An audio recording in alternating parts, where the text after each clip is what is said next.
नमस्कार। कभी न कभी किसी शांत रात में जब आप आसमान में चमकते हुए तारों को देखते होंगे तो आपके मन में एक सवाल जरूर उठता होगा। इस अनंत ब्रह्मांड में जहाँ अरबों आकाश गंगाएं हैं, खरबों तारे हैं और अनगिनत ग्रह हैं, वहाँ पृथ्वी नाम का एक छोटा सा नीला ग्रह क्यों खास है? और इस पृथ्वी पर भी जब हम इतिहास के पन्नों को पलटते हैं, जब हम धर्म और अध्यात्म की गहराई में उतरते हैं, तो एक बहुत बड़ा प्रश्न हमारे सामने आकर खड़ा हो जाता है।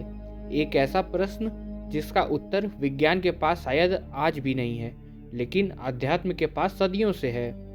प्रश्न यह है कि जब भी परम चेतना को, जिसे हम ईश्वर कहते हैं, परमात्मा कहते हैं या सुप्रीम एनर्जी कहते हैं, जब भी उसे साकार रूप लेना पड़ा, जब भी उसे शरीर धारण करना पड़ा, जब भी उसको धरती पे आना पड़ा, तो उसने हमेशा भारत को ही क्यों चुना? जरा सोचिए, राम अयोध्या में ही क्यों जन्मे?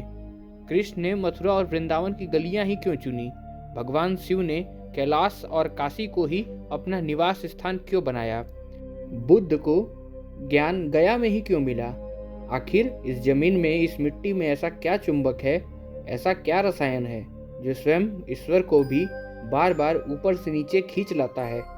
क्यों अवतारों की कहानियां अमेजॉन जंगल में नहीं आती? क्यों भगवान ने जन्म लेने के लिए यूरोप की ठंडी वादियां या अफ्रीका के रेगिस्तान नहीं चुने? आखिर भारत ही देवभूमि क्यों कहलाता है? आज इस यात्रा में हम भूगोल, विज्ञान, इतिहास और अध्यात्म, इन परतों को खोलेंगे जिन पर शायद आपका कभी ध्यान पहले कभी नहीं गया हो। यह कहानी किसी एक धर्म की नहीं है, यह कहानी है इस धरती की ऊर्जा की, जिसे हम भारतवर्ष कहते हैं। इस रहस्य को समझने के लिए हमें समय के पहिया को थोड़ा पीछे घुमाना होगा, इतिहास से भी पहले, वहाँ जहाँ भूगोल यानी जियोग्राफी और अध्यात्म यानी स्पिरिचुअलिटी का मिलन होता है। प्राचीन ऋषियों और योगियों ने इस धरती को दो भागों में बांटा था। एक को उन्होंने कहा था भोग भूमि और दूसरे को कहा था कर्म भूमि। भोग भूमि दुनिया का वह बाकी हिस्सा है जहाँ जीवात्मा अपने कर्मों का फल भोगने जाती है। वहाँ जीवन सुखद होता है, वहाँ प्राकृतिक सौंदर्य हो सकता है, लेकिन वहाँ आध्यात्मिक उन्नति की संभावना बहुत कम होती है। लेकिन भारत को कर्म भूमि कहा गया।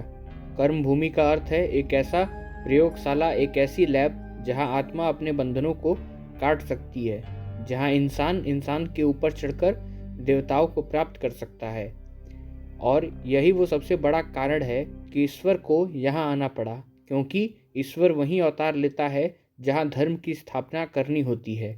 और धर्म की स्थापना वहीं हो सकती है जहाँ की मिट्टी में चेतना को धारण करने की क्षमता हो। वैज्ञानिक दृष्टि से देखें तो भारत की भौगोलिक स्थिति, इसकी जियोग्राफी पूरी दुनिया से अच्छी है। उत्तर में खड़ा विशाल हिमालय यह केवल पत्थर का पहाड़ नहीं है। आध्यात्मिक विज्ञान कहता है कि हिमालय पृथ्वी का क्राउन चक्र है। जिस तरह इंसान के शरीर में सिर सबसे ऊपर होता है और वहीं से ब्रह्मांडीय ऊर्जा शरीर में प्रवेश करती है, ठीक उसी तरह हिमालय पृथ्वी का सिर है। अंतरिक्ष से आने वाले कॉस्मिक एनर्जी व दैविक एनर्जी सबसे पहले हिमालय की चोटियों से टकराती है। वहां से वह ऊर्जा छनकर शुद्ध होकर भारतीय उपमहाद्वीप में फैलती है। हजारों वर्षों से हिमालय ने एक एंटीना की तरह काम किया है। यही कारण है कि दुनिया भर के ऋषि मुनि और सत्य की खोज में हमेशा हिमालय की गुफाओं में खींचे चले जाते हैं। उन्होंने महसूस किया है कि यहाँ का वायुमंडल अलग है, यहाँ ध्यान लगाना आसान है, यहाँ साधना फलित होती है। जब कोई जगह इतनी ऊर्जावान हो तो स्वाभाविक है कि वह जगह परमात्मा के अवतार के लिए सबसे उपयुक्त मंच बन सकती है। आप इसे ऐसे समझ सकते हैं कि आपको कोई बहुत शक्तिशाली रेडियो सिग्नल भेजता है, तो आपको एक बहुत ऊंचे और साफ नेटवर्क वाले टावर की जरूरत होगी। आध्यात्मिक दुनिया में भी भारत वही टावर है, लेकिन बात सिर्फ पहाड़ की नहीं है, बात उस पानी की भी है जो उस पहाड़ से निकलता है। गंगा, यमुना, सरस्वती, ब्रह्मपुत्र, नर्मदा, कावेरी। दुनिया में नदियां तो बहुत है, नील नदी है, अमेजॉन नदी है, लेकिन भारत की नदियां सिर्फ पानी का बहाव नहीं है, इन्हें जीवन दायिनी और मोक्षदायिनी कहा जाता है। वैज्ञानिकों ने भी माना है कि गंगा के जल में, विशेषकर उसके उद्गम स्थल पर, एक विशेष प्रकार का वायरस होता है जो हानिकारक बैक्टीरिया को खा जाता है। यानी इस पानी में सड़न नहीं होती, यह पवित्रता या शुद्धता व आधार तैयार करती है जहाँ जीवात्म पनप सकती है। जब कृष्ण यमुना के किनारे बांसुरी बजाते हैं या जब राम सरयू के किनारे चलते हैं तो वह केवल नदी का किनारा नहीं होता, वह एक ऊर्जा का प्रभाव होता है जो उस अवतार की लीला को पूरी दुनिया में फैला देता है। अब हम एक बहुत गहरे सिद्धांत की ओर बढ़ते हैं, वह है समय का चक्र। पश्चिमी दुनिया में समय को एक सीधी रेखा माना जाता है। आप पैदा हुए, जिए और मर गए, बात खत्म। लेकिन भारतीय दर्शन, सनातन विज्ञान समय को चक्रीय मानता है, साइक्लिक मानता है। काल चक्र, सतयुग, त्रेता युग, द्वापर युग और कलयुग, यह चक्र ठीक वैसे ही घूमते हैं जैसे दिन और रात या सर्दी या गर्मी। प्राचीन भारत के ऋषियों ने जान लिया था कि समय के इस चक्र में एक ऐसा दौर आता है जब पृथ्वी की चेतना नीचे गिरने लगती है, जब इंसान अपनी असलियत भूल जाता है, जब अधर्म बढ़ने लगता है। उस समय उस संतुलन को वापस लाने के लिए एक बाहरी शक्ति की जरूरत होती है।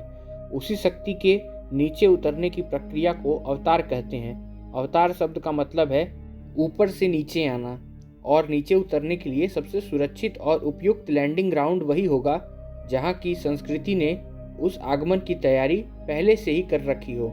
जरा सोचिए, अगर भगवान राम किसी ऐसी संस्कृति में जन्म लेते जहाँ वनों को पवित्र नहीं माना जाता, जहाँ गुरु शिष्य परंपरा नहीं होती, जहाँ वचन की कीमत नहीं होती, तो क्या मर्यादा पुरुषोत्तम का चरित्र स्थापित हो पाता? नहीं। राम को राम बनाने के लिए अयोध्या, चित्रकूट और दंडकारण्य के वन जरूरी थे। कृष्ण को अपनी लीला रचने के लिए गोकुल की गायों और वृंदावन के प्रेम की जरूरत थी।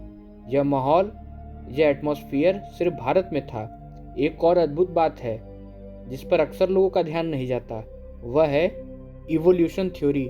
डार्विन ने बहुत बाद में बताया था कि जीवन पानी से शुरू हुआ और धीरे धीरे इंसान बना, लेकिन भारत के ऋषियों ने हजारों साल पहले विष्णु के 10 अवतारों की कहानी में इस विज्ञान को पिरो दिया था, और यह सारे अवतार इसी आर्यवर्त, इसी जम्बू द्वीप, इसी भारत की धरती की कहानियां से जुड़े हैं। यह पूरा का पूरा क्रम, जीवन के विकास का यह पूरा नक्शा भारत की धरती पर खिंच गया। सवाल यह है कि यह ज्ञान भारत में ही क्यों सुरक्षित रहा? क्योंकि जब बाकी दुनिया भोजन और छत की तलाश में भटक रही थी, भारत के महर्षि अपनी आंखें बंद करके ब्रह्मांड के रहस्यों को देख रहे थे। यहाँ का वातावरण इतना समृद्ध था कि यहाँ की जमीन इतनी उपजाऊ थी, यहाँ पेट भरने की चिंता नहीं थी। जब पेट भरा होता है तभी इंसान आसमान की तरफ देखता है और ईश्वर को ढूंढता है। पेट भरने की चिंता यहाँ नहीं थी। जब पेट भरा होता है तो इंसान आसमान की तरफ देखता है और ईश्वर को ढूंढता है। भारत ने वह स्थिरता दी जिसने आध्यात्मिक जीवन को जन्म दिया। आज की वीडियो से हमें प्राप्त हुआ ज्ञान यह है कि अगर भगवान को भी जन्म लेना था तो उन्होंने भारत को ही चुना, और हम जो भारत में पैदा हुए हैं, हमें अपने देश को उसी तरह संरक्षित करके रखना चाहिए। वीडियो देखने के लिए बहुत बहुत धन्यवाद। मिलते हैं अगली वीडियो में, तब तक जय हिंद, जय भारत।